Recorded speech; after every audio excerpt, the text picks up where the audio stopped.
கள்ளக்குறிச்சியில் கள்ளச்சாராயம் விற்பனை செய்யப்பட்ட கருணாபுரம் பகுதியில் உள்ள கள்ளச்சாராயம் விற்பனை செய்யப்பட்ட இடத்தில் நம்முடைய செய்தியாளர் கோகுல் உள்ளார்.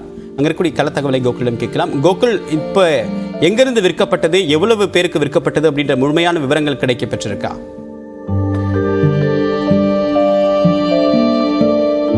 நம்ம இருக்கக்கூடிய இடம் அந்த கள்ளக்குறிச்சி பகுதியுடைய கருணாபுரம் பகுதி. இங்கே தான் இந்த கள்ளச்சாராயமானது விற்பனை செய்யப்பட்ட இடம்.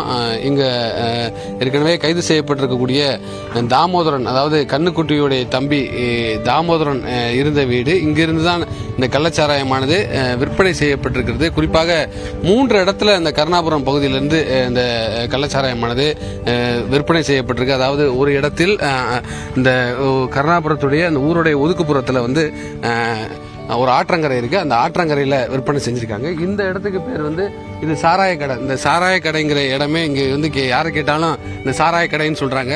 இங்க ஒருத்தர் காமிக்கக்கூடிய அந்த காட்சிகளை பார்க்கலாம். அந்த கள்ளச்சாராயத்தோடைய பாக்கெட் அந்த காட்சிகளை பாக்குறீங்க. தொடர்ந்து இந்த இடம் ஒரு சாராய கடையாகவே செயல்பட்டு வந்திருக்கக்கூடிய இடமா இருந்திருக்கு. இந்த இடம் முழுவதுமே இங்கதான் 24 மணி நேரமும் இந்த சாராயம் இந்த பகுதியில் கிடைச்சிக்கிட்டு இருந்திருக்கு. குறிப்பா இந்த கருணாபுரம் பகுதியில் தெருவுக்கு தெரு இப்போ வீதிக்கு வீதி மரண ஓலங்களை பார்க்க முடிகிறது. ஏறக்குறைய இந்த ஒரே பகுதியில் 23 பேர் உயிரிழந்திருக்காங்க. இந்த கருணாபுரம் பகுதி இந்த தாமோதரன் மற்றும் அந்த கண்ணுக்குட்டியுடைய விவரங்களை விசாரிக்கும் போது ஏறக்குறைய 25 வருஷத்துக்கு மேலாக இந்த சாராய விற்பனையில் ஈடுபட்டு வருவதாக சொல்றாங்க. இந்த இடம் அதாவது இந்த தாமோதரம் வீடு இருக்கக்கூடிய இந்த வீட்டுக்கு பின்புறம் இந்த சாராய கடையாக ஒரு கடையாகவே செயல்பட்டு வந்திருக்கு. குறிப்பா ஏறக்குறைய இங்கே இந்த பகுதிக்கு பக்கத்திலே ஒரு குடோன் மாதிரி ஒரு இடத்துல வச்சு இந்த சாராயத்தை பதுக்கி வச்சுலாம் விற்பனை செஞ்சிருக்கதா சொல்றாங்க. வாடகைக்கு ஒரு வீடு எடுத்து ஒரு குடோன் மாதிரி வச்சு அங்க பதுக்கி வச்சதா சொல்றாங்க. இந்த கருணாபுரத்துக்கும் இந்த கள்ளக்குறிச்சி காவல் நிலையத்துக்கும் ஏறக்குறைய வெறும் 300 மீட்டர் தான் இருக்கு. 300 மீட்டர் அந்த காவல் நிலைய தொலைவிற்கும் இந்த இடம் செயல்படக்கூடிய இடத்திற்கும் 300 மீட்டர் தான் இருக்கு. இந்த பொதுமக்கள்கிட்ட பேசும்போது அவங்க வைக்கக்கூடிய ஒரு முக்கியமான குற்றச்சாட்டு, தொடர்ந்து இந்த கள்ளச்சாராய விற்பனை என்பது இங்க பல ஆண்டுகளாக நடக்குது, பல நாட்களாக நடக்குது. இது குறித்து புகார் குறித்து எந்தவித ஒரு நடவடிக்கை எடுக்கலைங்கிற ஒரு தகவலை சொல்றாங்க. அதே நேரத்தில் ஏறக்குறைய ஒரு 300 மீட்டர் தொலைவில் இருக்கக்கூடிய காவல் நிலையத்திலேயே அருகாமையிலேயே இந்த கள்ளச்சாராயம் விற்பனைங்கிறது ஒரு பெரிய அதிர்ச்சியை ஏற்படுத்தியிருக்குது. காவல் நிலையத்துக்கு பக்கத்திலேயே கள்ளக்குறிச்சியுடைய நீதிமன்ற வளாகமும் இங்கே தான் இருக்கு. கிட்டத்தட்ட இந்த கருணாபுரம் பகுதியில் மட்டும் 23 உயிரிழப்பு நடந்திருக்கு. ஒவ்வொரு வீதியிலையும் மரண ஓலங்களை பார்க்க முடியுது. ஒவ்வொரு வீதியிலையும் சடலங்களா இருக்கு. அனைவருமே ஒரே உறவினர்களா இருக்காங்க, ஒரே குடும்பத்தை சேர்ந்தவங்களா இருக்காங்க, சொந்தக்காரங்களா இருக்காங்க. அவங்க எல்லாருமே இந்த கள்ளச்சாராயத்தை குடிச்சதுல இந்த உயிரிழந்து பெரிய சோகத்தை இந்த பகுதி முழுவதுமே ஏற்படுத்தியிருக்கிறது.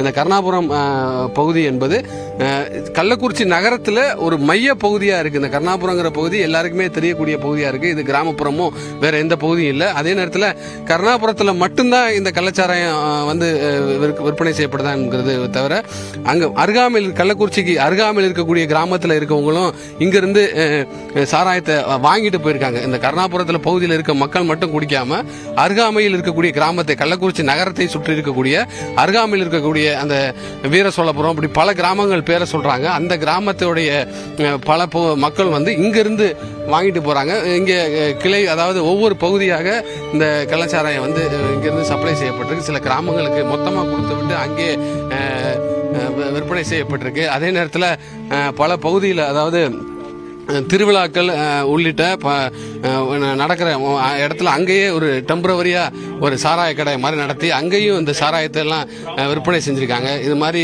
இந்த கொட்டாயை போட்டு பல இடங்கள்ல இந்த சாராயத்தை பதுக்கி வச்சிருக்காங்க. நேற்று இந்த இடத்துல காவல்துறை சோதனை பண்ணி ஏறக்குறைய மொத்தமா இந்த கள்ளக்குறிச்சி டிஸ்ட்ரிக்ட்ல இது வரைக்கும் ஒரு 1000 லிட்டர் கள்ள சாராயமானது பறிமுதல் செய்யப்பட்டிருப்பதா சொல்லப்படுகிறது. அதற்கான அந்த மெட்டீரியல், அதுக்குள்ள பொருட்கள் எல்லாம் பறிமுதல் செய்யப்பட்டிருக்கு. பக்கத்திலேயே ஒரு வீடை சாராய விற்பனை பதுக்கி வைப்பதற்காக ஒரு வீடை வாடகைக்கு எடுத்திருக்காங்க.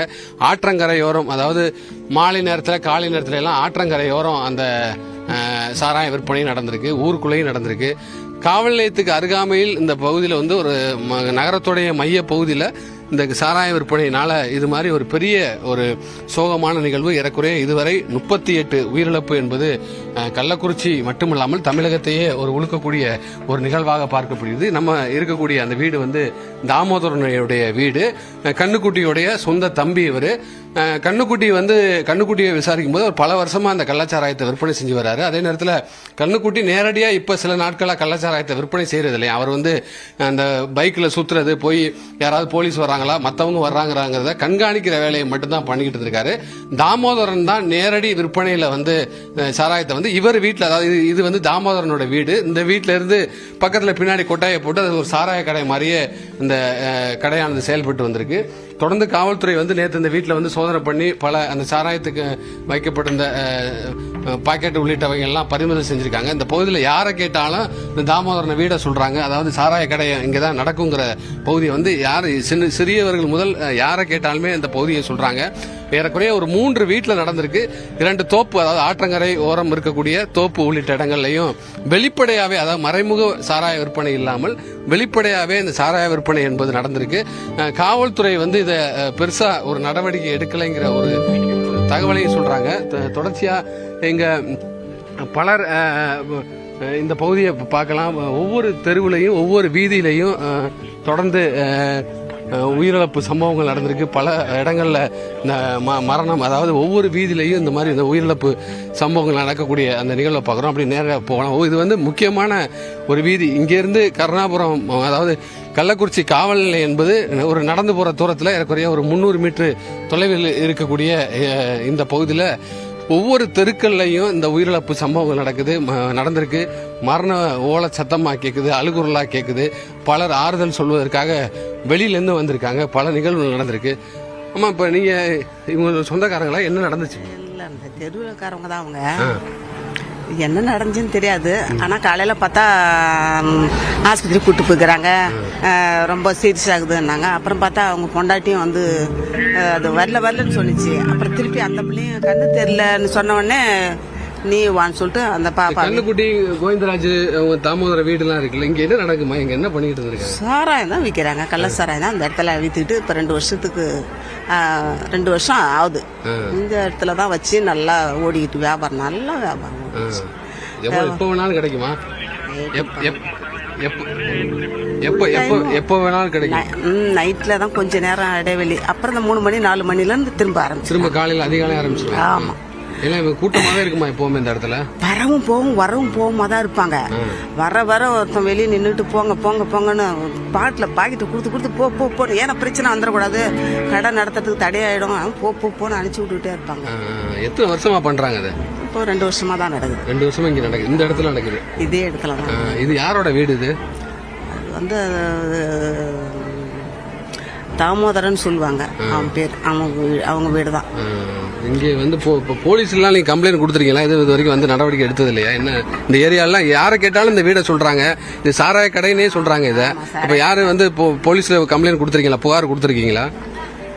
போலீஸ்ல வந்து ஒரு தடவை கம்ப்ளைண்ட் கொடுத்தாங்க. அப்புறம் இடையில கொஞ்ச நாள் நிறுத்திட்டாங்க. இந்த விழுப்புரத்துல ஏதோ ஒரு இது நடந்துச்சுல்ல, விபத்து இது மாதிரி சாராயத்துல.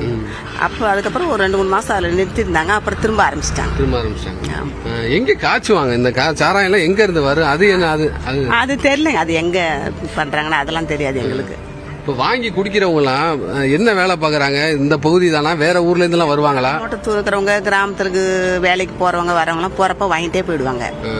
போறப்ப அவங்க 4 பேர் 5 பேத்துக்கு சேர்த்து வாங்கிட்டு போயிடுறாங்க. அப்ப திரும்ப சாயங்காலம் வேலை முடிச்சு வர்றவங்களும் வாங்கிட்டு போறாங்க. இந்த பகுதியில் உள்ளவங்களும் வந்து சாப்பிட்றாங்க வாங்கி. இது இப்போ வந்து கள்ளக்குறிச்சி டவுன்ல இருந்து பக்கத்து ஏரியாவா இருக்கு கருணாபுரம். ரொம்ப போலீஸ் ஸ்டேஷனுக்குலாம் ரொம்ப பக்கமா இருக்கு. எவ்வளவு தைரியமா எப்படி பண்ணாங்க? இவ்வளவு பக்கமா இருக்கு, கலெக்டர் ஆஃபீஸ் இருக்கு, எல்லாமே இது மாவட்டம் ஆயிடுச்சு. எல்லாம் தான் துணிச்சலாம் எல்லாம் இதை நடத்துறாங்க. அப்புறம் இதை வந்து யாரும் எதிர்த்து பேச முடியல, கேட்கல அவங்கள. அதனால அவங்க வச்சு நடத்திட்டு இருக்காங்க. என்ன விலைக்கு வித்துருக்காங்க? இதை 60 ரூபான்றாங்க, பாக்கெட் 60 ரூபான்றாங்க. அப்புறம் மற்றபடி நமக்கு தெரியாது, இவ்வளவுதான் நமக்கு தெரியும். சரி, இப்போ ஒரே பகுதியில் ஒரு ஏறக்குறைய 23 பேர் உயிரிழந்ததா சொல்றாங்க கருணாபுரத்தில் மட்டுமே. இது எப்படி உங்களை மனசளவில் பாதிச்சிருக்கு? ரொம்ப ரொம்ப மனசு பாதிச்சிருச்சு. இந்த தாய் தகப்பனை எழுந்து 2 பிள்ளைங்க 3 பிள்ளைங்க தவிக்கிறத பார்க்கும்போது அது ரொம்ப மனசு கஷ்டம். மற்றவங்களை விட அவங்க தான் எங்களுக்கு ரொம்ப ரொம்ப மனசு கஷ்டத்தை கொடுக்குது. இந்த பிள்ளைங்க அழுவுறது, அது பின்னாடி இந்த பிள்ளைங்களுடைய லைஃப் எப்படி, அப்பா அம்மா இல்லாத அந்த பிள்ளைங்க எப்படி வளரும், அது எவ்வளோ ஒரு கஷ்டன்றதை அது எங்களால் உணர முடியும். இனிமேலாவது காவல்துறை என்ன நடவடிக்கை எடுக்குன்னு நினைக்கிறீங்க? இனிமேலாவது காவல்துறை ஒரு முயற்சி எடுத்து இந்த இடத்துல இந்த கெட்டன்றதை இனிமேல் இருக்கக்கூடாது. கள்ளக்குறிச்சி கருணாபுரம் பகுதியில் இத்தனை ஆண்டுகளாக எந்த இடத்தில் கள்ளச்சாராயம் விற்கப்பட்டது அப்படின்ற கள தகவலை பிரத்யேகமாக பயந்து எங்கோக்குள் உங்களுடைய தகவலுக்கு நன்றி.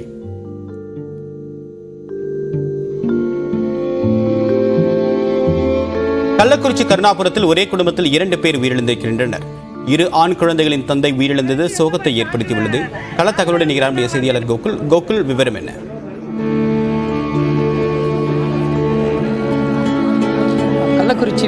கள்ளக்குறிச்சி நகரத்தில் இருக்கக்கூடிய கருமாபுரம் பகுதியில் ஏராளமான உயிரிழப்புகள் தற்போது இந்த கள்ளச்சாராயத்தால் நடைபெற்று அந்த கருணாபுரம் பகுதி முழுவதுமே ஒரு சோகமாக மூழ்கி இருக்கிறது.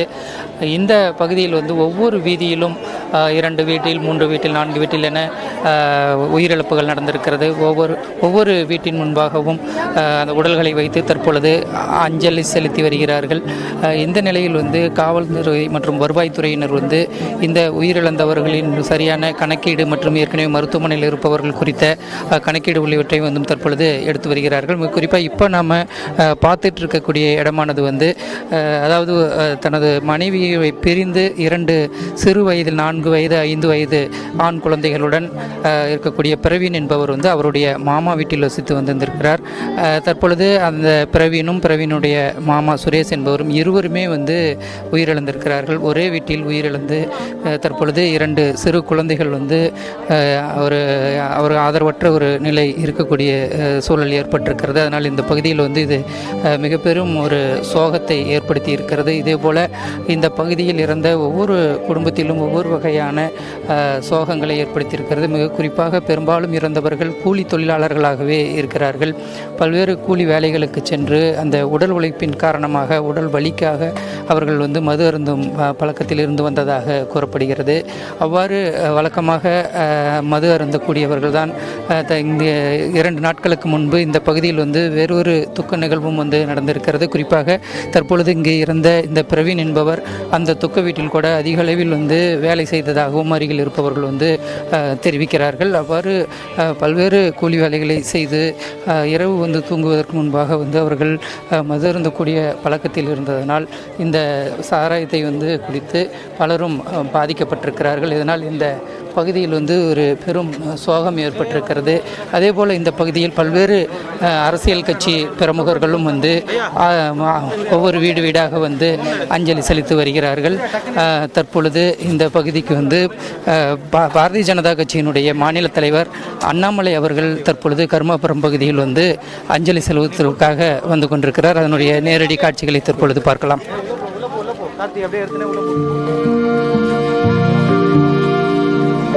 பாஜக மாநில தலைவர் அண்ணாமலை தற்போது கருணாபுரம் பகுதியில் நேரில் பார்வையிட்டு வருகிறார்.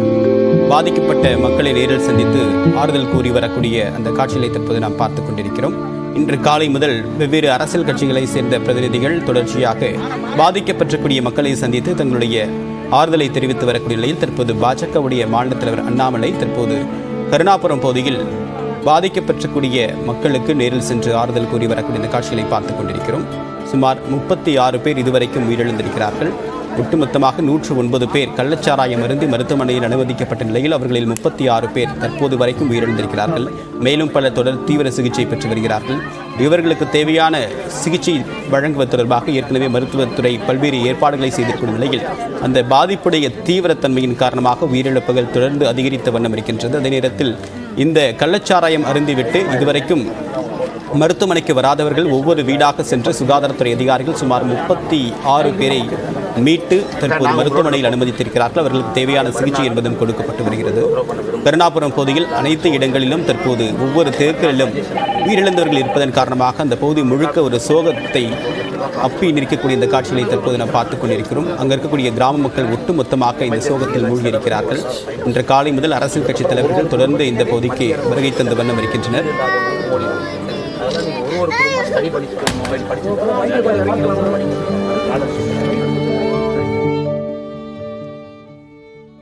மெத்தனால் என்றால் என்ன, அது எதற்கு பயன்படுகிறது, கள்ளச்சாராயத்தில் அது கலக்கப்படுவது ஏன் என்ற விவரங்களை நம்முடைய நெறியாளர் அபிநயா வரைகலை உதவியுடன் விளக்குகிறார்.